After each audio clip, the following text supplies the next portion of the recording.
Hello guys, welcome to Shankar study circle. இன்றைக்கி பார்க்க போகிற கான்செப்ட் டைரக்ட் டாக்ஸஸ்னா இன்டெரக்ட் டாக்ஸஸ்னா என்ன.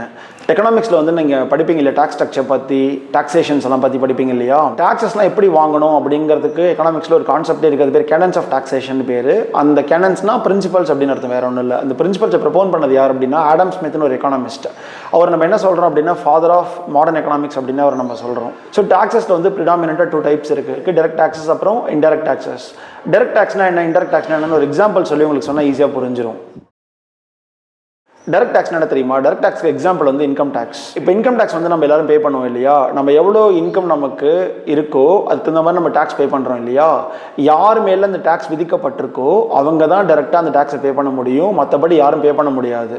அது என்ன தெரியுமா அர்த்தம்? என் மேலே போடப்பட்ட டேக்ஸ் வந்து நான் தான் பே பண்ண முடியும், இன்னொருத்தர் என்ன செய்ய முடியாது, அதை பே பண்ண முடியாது. அதுக்கு பேர் தான் என்னது, டைரக்ட் டேக்ஸ் அப்படின்னு பேர். ஃபார் எக்ஸாம்பிள், இப்போ நான் 1 லட்ச ரூபா சம்பாதிக்கிறேன்னு வச்சுக்கோங்களேன். அந்த 1 லட்ச ரூபாய்க்கு டேக்ஸ் வந்து இம்போஸ் பண்ணுவாங்க என் மேலே. அந்த 1 லட்ச ரூபா டேக்ஸ் யார் தான் பே பண்ணணும், நான் தான் பே பண்ணணும். ஸோ அது பேர் தான் இன்கம் டேக்ஸ் பேர். Income tax is an example for direct tax. இப்போ இன்டெரக்ட் டேக்ஸ் எடுத்துக்கலாமா? எக்ஸாம்பிள் சொல்லுவாங்க உங்களுக்கு. Sales tax, service tax, customs duty, excise duty, இதெல்லாம் வந்து இன்டெரக்ட் டேக்ஸ்க்கு எக்ஸாம்பிள்ஸ். இப்போது சேல்ஸ் டேக்ஸ் எடுத்துக்கலாமா? விற்பனை வரின்னு நீங்கள் கடையில் போய் ஒரு ஹேர்பின் வாங்குறீங்க, இல்லை கடையில் போய் ஏதோ ஒரு பொருள் வாங்குறீங்கன்னு வச்சுக்கோங்களேன். அதுக்கு வந்து டேக்ஸ் நீங்கள் பே பண்ணுவீங்க. ஆக்சுவலாக அந்த டேக்ஸ் இருக்குல்ல, அது யார் மேலே போடப்பட்ட டேக்ஸ் அப்படின்னா அந்த பொருளை யார் விற்கிறாங்களோ அந்த செல்லர் இருக்காங்கல்ல அவங்க மேலே போடப்பட்ட டேக்ஸ் அது. ஆனால் அந்த செல்லர் தெரியுமா செய்கிறான், அவன் பே பண்ணிவிட்டு என்ன தெரியுமா செய்கிறான், அந்த டேக்ஸை யார் கன்சியூமரோ அவங்க கிட்ட அந்த பொருளோட ப்ரைஸ் ப்ளஸ் இந்த டேக்ஸை சேர்த்து வித்துடுறான். புரியுதா? அப்போனா அந்த டேக்ஸ் வந்து ஆக்சுவலாக போடப்பட்டது செல்லர் மேலே, ஆனால் பே பண்ணது யார் தெரியுமா கட்சியில்? அவன் பே பண்ணிட்டு யார்கிட்ட வசூல் பண்ணிடுறான், என் கன்சியூமர் கிட்ட வசூல் பண்ணிடுறானா. ஸோ அந்த பேர்டன் இருக்குல்ல, அந்த பேர்டன் என்ன பண்ணிடுறான், ஷிஃப்ட் பண்ணிடுறானா. அவன் பே பண்ண வேண்டிய டேக்ஸ் வந்து இன்னொருத்தர் மேலே என்ன பண்ணிடுறான், ஷிஃப்ட் பண்ணிடுறானா. அதான் இன்டெரக்ட் டேக்ஸ் அப்படின்னு அர்த்தம். ஸோ இன்டெரக்ட் டேக்ஸில் என்ன செய்ய முடியும் அப்படின்னா அந்த பேர்டனை ஷிஃப்ட் பண்ண முடியாது. எங்கே பண்ண முடியாது? டைரக்ட் டேக்ஸில் பண்ண முடியாது. ஷிஃப்டிங் த பேர்டன், இந்த கான்செப்ட் ஞாபகம் வச்சுக்கோங்க. அப்புறம் கஸ்டம்ஸ் டியூட்டி. கஸ்டம்ஸ் டியூட்டினா என்ன தெரியுமா அர்த்தம்? ரொம்ப சிம்பிள். கஸ்டம்ஸ் டியூட்டினா வெளிநாட்டிலேருந்து ஒரு பொருளை நம்ம இம்போர்ட் பண்ணுறோம் அப்படின்னு வச்சுக்கோங்களேன். அந்த பொருளுக்கு நம்ம டேக்ஸ் பே பண்ணி மட்டும்தான் அந்த பொருளை இந்தியாவுக்குள்ளே கொண்டு வர முடியாது. அதுக்கு பேர் தான் எனக்கு கஸ்டம்ஸ் டியூட்டி அப்படின்னு பேர்.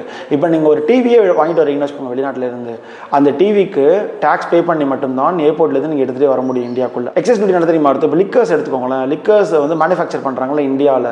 அந்த மேனுஃபேக்சர் பண்ணப்படுற லிக்கர்ஸ் மேலே யார் அந்த மேனுஃபேக்சரரோ அவங்க மேலேயே டேக்ஸ் இம்போஸ் பண்ணுறாங்க. அதான் என்ன டியூட்டி? அது எக்ஸைஸ் டியூட்டி. அதுக்கு டேக்ஸ் யார் பே பண்ணுவா? அதுக்கு அந்த மேனுஃபேக்சரர் பே பண்ணுவான். ஆனால் கடைசியில் அந்த பொருளை நம்ம வாங்குறோம் தெரியுமா, எவன் என் கன்சியூமரோ அவங்ககிட்ட சேர்த்து வாங்கிடுவான். இப்போ நான் சொன்னல பேர்டனை ஷிஃப்ட் பண்ண முடியும்னு, இது இங்கேயும் நடக்குது. ஸோ எந்தெந்த டாக்ஸஸ்லாம் பேர்டனை ஷிஃப்ட் பண்ண முடியுமோ அதெல்லாம் என்ன டாக்ஸ்? அதெல்லாம் இன்டெரக்ட் டாக்ஸ். அதெல்லாம் புரியுது உங்களுக்கு? டைரக்ட் டாக்ஸ்னா இன்டெரக்ட் டாக்ஸ்னா என்னன்னு? இது ஒரு difference. Shifting the burden. Direct டாக்ஸில் பேர்டனை ஷிஃப்ட் பண்ண முடியாது. இன்டெரக்ட் டாக்ஸ் என்ன பண்ண முடியும்? பேர்டனை ஷிஃப்ட் பண்ண முடியும். இன்னொரு முக்கியமான டிஃபரன்ஸ் இருக்குது. டைரக்ட் டாக்ஸ் இருக்குல்ல, அது ஏழை பணக்காரன் வித்தியாசத்தை பிரித்து பார்க்கும். இன்டெரக்ட் டாக்ஸ் என்ன தெரியுமா செய்யாது? ஏழை பணக்கார வித்தியாசத்தை பிரித்து பார்க்காது. இதுக்குன்னு ஒரு எக்ஸாம்பிள் சொன்னால் உங்களுக்கு ஈஸியாக புரிஞ்சிடும். ஃபார் எக்ஸாம்பிள், இன்கம் டேக்ஸ் இருக்குல்ல, நீங்கள் இன்கம் டேக்ஸ் பே பண்ணுறவங்களாம் கேட்டாலே தெரியும். அதில் ஸ்லாப்ஸ் இருக்கும். ஃபார் எக்ஸாம்பிள் 10 லட்ச ரூபா வரைக்கும் சம்பாதிக்கிறவங்களுக்கு 10% டேக்ஸ், 10 லட்சத்துலேருந்து 20 லட்சம் சம்பாதிக்கிறவங்களுக்கு 20% டேக்ஸ், 20 லட்சத்துலேருந்து 40 லட்சம் சம்பாதிக்கிறவங்களுக்கு 30% டேக்ஸ், அப்புறம் 40 lakhs மேலே சம்பாதிக்கிறவங்களுக்கு 50% டேக்ஸ். அதிகமாக நீங்கள் சம்பாதிக்க அதிக பர்சன்டேஜ் நீங்கள் டேக்ஸ் பே பண்ணுவீங்க. கம்மியாக சம்பாதிக்கும் போது பர்சன்டேஜ் உங்களோட டேக்ஸ் பர்சன்டேஜ் கம்மியாக இருக்கும். அப்போது ஏழைங்களுக்கு கம்மி பர்சன்டேஜும் பணக்காரங்களுக்கு அதிக பர்சன்டேஜும் அவங்க இன்கம்க்கு தகுந்த மாதிரி டேக்ஸ் வாங்குறாங்க தெரியுமா. அதுதான் டைரக்ட் டேக்ஸ். அதாவது ஏழை பணக்காரன் வித்தியாசத்தை பிரித்து பார்த்து டேக்ஸ் வாங்குவாங்க. ஸோ ஏழை பணக்காரன் வித்தியாசத்தை பிரித்து பார்த்து ஏழைங்க கிட்ட கம்மியான பர்சன்டேஜும் பணக்காரங்க கிட்ட அதிகமான பர்சன்டேஜும் வாங்குறதுனால direct tax is also called as progressive tax, முற்போக்கு வரி அப்படின்னு சொல்லுவோம். ஆனால் இந்த ஏழை பணக்கார வித்தியாசத்தை இன்டெரக்ட் டேக்ஸ் பிரித்து பார்க்காது. ஃபார் எக்ஸாம்பிள், இப்போ நீங்கள் சேல்ஸ் டேக்ஸே எடுத்துக்கோங்களேன். ஒரு பொருள் வாங்குறீங்க கடையில் போயிட்டு, அந்த பொருள் வாங்கும்போது அந்த பொருளுக்கு 10 ரூபா நீங்கள் டேக்ஸ் பே பண்ணுறீங்கன்னு வச்சுக்கோங்க. அந்த பொருளை நம்ம வாங்கினாலும் அதே டேக்ஸ் தான். ஒரு super rich person, Virat Kohli, Mahendra Singh Dhoni, Rajinikanth, Kamal Haasan வாங்கினாலும் ஒரே டேக்ஸ் தான். அப்போ என்ன பார்க்காது? அது ஏழை பணக்கார வித்தியாசத்தை பிரித்து பார்க்காது. இப்போ பெட்ரோல் போடுறோன்னு வச்சுக்கோங்களேன். பெட்ரோல் நம்மலாம் போடுறோம் இல்லையா, பெட்ரோலோட அந்த ஒர்த் வந்து 30-40 ரூபா தான் இருக்கும். ஆனால் நமக்கு எவ்வளோ பே பண்ணுறோம்? 100 ரூபா பே பண்ணுறோம்ல. அது மீதி இருக்கிற 60 ரூபா வந்து டேக்ஸாகவே நம்ம கவர்மெண்ட்டுக்கு பே பண்ணுறோம்.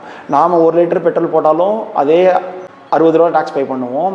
விஜயும் அஜித்தும் போய் அவங்க காருக்கு, BMW காருக்கு, மெர்சிடிஸ் பென்ஸ் காருக்கு பெட்ரோல் போட்டாலும் எவ்வளோ தான் பே பண்ணுவாங்க? அதே 60 ரூபா தான் எக்ஸ்ட்ரா டேக்ஸ் பே பண்ணுவாங்க. ஸோ புரியுது, ஏழை பணக்கார வித்தியாசத்தை என்ன செய்யாது, பிரித்து பார்க்காது. இது எப்படி நம்ம ஈஸியாக புரிஞ்சுக்கலாம் அப்படின்னா, இப்போ ஒரு பால்காரர் இருக்காருன்னு வச்சுக்கோங்களேன், அவர் வந்து 2 லிட்டர் பெட்ரோல் போடுறாரு அவரோட வெஹிக்கிளுக்கு. எவ்வளோ பே பண்ணுவார் டேக்ஸ்? 2 லிட்டர் பெட்ரோலுக்கு கிட்டத்தட்ட 120 ரூபா பே பண்ணுவாருன்னா, ஏன்னா 2 லிட்டர் பெட்ரோல் வந்து 200 ரூபா அப்ராக்சிமேட்டாக. ஒரு அதோட மொத்த காஸ்ட் வந்து 80 ரூபா இருக்கும் பெட்ரோல் காஸ்ட்டு. 120 ரூபா டேக்ஸாக பே பண்ணுறாரா, அவருக்கு மேலே அந்த வரி சுமை இருக்குல்ல அவர் மேலே ரொம்ப அதிகம். ஏன்னா ஒரு பால்காரருக்கு 120 ரூபா அப்படிங்கிறது ஒரு பெரிய அமௌண்ட்டு. ஆனால் விஜய் அஜித் இருக்காங்கல்ல, விஜய் அஜித், ரஜினிகாந்த், கமல்ஹாசன் மாதிரி செலிபிரிட்டிஸ் இருக்காங்கல்ல, அவங்களுக்கு அந்த வரி சுமை கம்மியாக இருக்கும். அவங்க BMW காருக்கு 1000 ரூபா 5000 ரூபாய்க்கு பெட்ரோல் போட்டால் கூட 5000 ரூபாய்க்கு அவங்க 60% டாக்ஸாகவே பே பண்ணால் கூட 3000 ரூபான்னு வச்சுக்கோங்க. 60% அந்த 3000 ரூபாங்கிறது ஒரு அமௌண்ட்டே கிடையாது அவங்களுக்கு. ஸோ இன்டெரக்ட் டாக்ஸில் இன்னொரு முக்கியமான ப்ராப்ளம் என்ன அப்படின்னா, அந்த வரி சுமை யார் மேலே அதிகமாக இருக்கும்னா ஏழைங்க மேலே ரொம்ப அதிகமாக இருக்கும். அதனால தான் நம்ம இன்டெரக்ட் டாக்ஸ், ரெக்ரெசிவ் டாக்ஸ் அப்படின்னு சொல்கிறோம். புரியுது உங்களுக்கு? இப்போ ரீசெண்டாக நம்ம என்ன பண்ணியிருக்கோம் தெரியுமா, இந்தியாவில் ஒரு 5-6 வருஷத்துக்கு முன்னாடி 2017 நிறைய இன்டெரக்ட் டாக்ஸ்லாம் மெர்ஜ் பண்ணி ஒரே இன்டெரக்ட் டாக்ஸை இப்போ நம்ம கலெக்ட் பண்ண ஆரம்பிச்சிட்டாங்க நம்ம கவர்மெண்ட். அது பேர் GST அப்படின்னு பேர். GST பற்றி இன்னொரு வீடியோவில் நான் வந்து கிளியராக பேசுகிறேன் உங்களுக்கு. தேங்க்யூ.